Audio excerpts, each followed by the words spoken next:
HIGHGUARD, everyone's favorite video game. You know, the one that released a couple hours ago.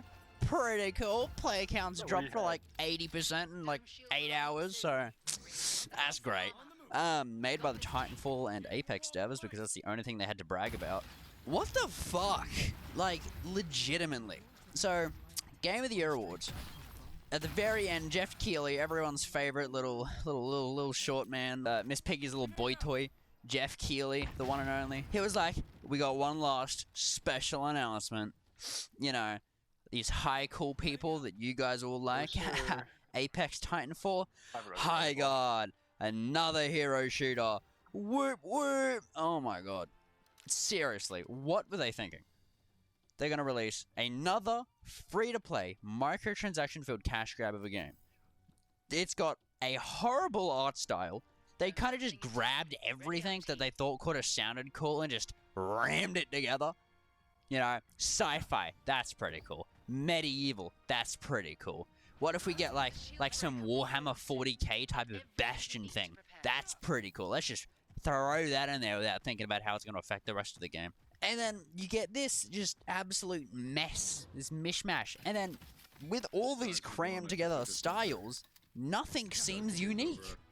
I feel like I've seen a dozen games that have this exact same aesthetic. And probably that have done it better.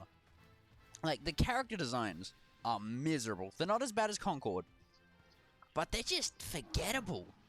Like, even their poster boy character, he just looks generic as fuck. It's just very Realm Royale looking in the worst way possible. They're trying to do something different, but while trying to do something different, they played it as safe as possible. You've got these still very easily recognizable guns.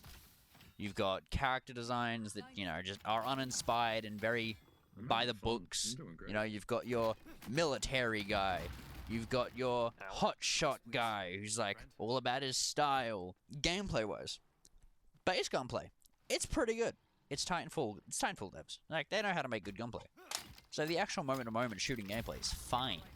It's just everything that surrounds that is just either underbaked or just lacking depth. You've got one game mode, take it or leave it. You don't get anything else. It's a 3v3 on this massive map where you each have a base. Think Halo, Blood Gulch, because everything revolves around Halo for me. Think Halo, Blood Gulch, you got two bases that sit on either end of a giant map. And in the middle, there's these crystals you gotta go whack, and some chests you gotta go open, like Fortnite. So you go in, you get these chests, you get better guns and armor, and then there's these crystals that are around the place that you gotta whack, which give you gems, which you use to buy things like a League of Legends shop. It's fucking stupid. None of the guns feel that different to use. None of them have that punch or personality that other games by these devs have. Like, as much as I rag on Apex, at least their guns all feel unique. These ones just don't. Like, remember, this is supposed to be some sci-fi fantasy mashup, and we're still using AK-47s. What is going on? Like, seriously. The whole gimmick with the gameplay, it's 3v3. You've got to grab this sword, so randomly, at the beginning of a match, after a little setup period where you can loot, there'll be a giant sword that spawns. And you got to take this sword, which you can't use as a weapon, by the way. A severely missed opportunity. What are you doing? You have a giant sword that you can't use.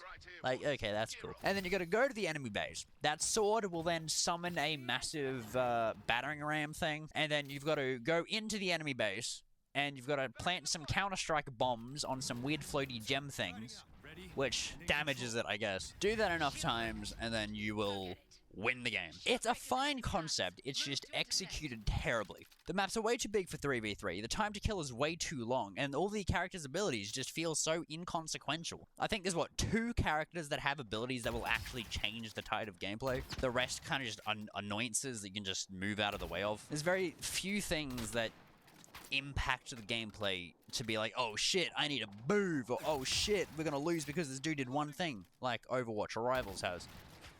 And again, free-to-play hero shooter. Come on, people don't want that. Rivals and Overwatch are very hard things to top, and this is not gonna top that. The player count's already dropped from 90,000 to below 30,000 in a matter of hours. I've played a couple games. It's fine. It's fine. It's just executed terribly. They had no marketing because the game was supposed to be a shadow drop apparently, but then Jeff Keighley just really wanted to tell everyone about it. And so because of that, they've had no promo material leading up to the game's launch. So a lot of people just did not even know that the game came out. I only paid attention because I wanted to make a video because I knew it was not going to be that good of a game. And lo and behold, I was right. It's the definition of mediocrity. And at the rate that they're going, because there's only one game mode and 6 maps, it's going to get stale. I've played 4 games and I'm already done with it. Plus, you know, dealing with randoms. If you don't have 3 people, then, you know, shit out of luck, because randoms are terrible 90% of the time to play with them. I just don't get it, man. I don't get it. You're supposed to be this, like, really renowned team, and you're putting out this. The music, generic. The art style, generic. The sound design, generic. There's nothing about this game that's interesting, besides the base, actual core gameplay. The concept is there. They just did not know how to make it engaging. It definitely feels like it needs more time in the oven. Either more game modes, more characters, and more maps. It needs all of those things to be even competitive in the field. Also, performance, dog shit. I'm on a 5080 PC. That bitch is not cheap. And I get 80 FPS. What are we doing? A competitive shooter not even being able to pull over 80 FPS on a $2,000 graphics card. That is ridiculous, man. And then on console guys are shafted even harder. They've got no FOV slot. You can't customize their controller scheme fully. So you're kind of just stuck with whatever's given to you. Which, in a game that's supposed to be fast-paced and, you know, balls to the walls, movement-oriented, it's just terrible on console. I don't know if you ever played a first-person shooter on 70 FOV, but it is not fun. That is vomit-inducing. There's just not a lot you can say about it, because it's that generic. The horses are fine. Again, it's kind of needed. They're jank. They don't control well. They're more of an annoyance than anything. They either need to pull it off and pull a split gate and just work on it more, or it's gonna lose all of its plays within a week. I guarantee you it's gonna lose all its plays within a week. Because as I said, the game came out at 4 AM my time, right? That's 4 AM Australian Sydney Standard. It came out with 97,000 players at its peak on PC. It is now sitting at 2305. Not even an hour ago, it was at 33,000. It's dropped 10k in an hour. And this is like peak time here. Overwhelmingly negative on Steam as well. So, you know what you're getting into. I mean, I'd say get it, try it, it's free. Play like 2 games, and then you'll have seen everything the game has to offer in 2 games. It's just that flat in its gameplay, in its design, and its progression. There's nothing to work towards besides cosmetics. Everything's unlocked straight away. There's only 6 maps that all feel identical because the layouts are basically identical. You've got a base on one side, base on another, big thing in the middle, 2 big things on the side. That's it. That's your map. And then there's no point in even trying to flank because you have to go for the sword. And then whenever they get the sword, you know exactly where they are.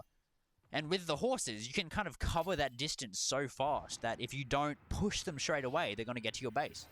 It's just really poorly designed. And I don't know what was going through their heads when they were making it. They were either rushed out the door because of Jeff Keighley, or they thought what they had is good and they've just thrown it out the door as is, and it's just so not good. It's so not good. I'll throw on a little number when I'm done editing this to see how far the play counts dropped afterwards. So, at its peak, 10 hours ago, it was at 97,000. Now at 4:10 PM, it's at 2305. Whenever I'm about to post this, I'll throw up a little graph, show you what it's at now, and it's going to be even worse, I guarantee you. Because dropping 10k in an hour is a little bit concerning. Don't expect much. The game's like a 4 out of 10 at best. You know, fork out $40, play Arc Raiders instead. It's infinitely better.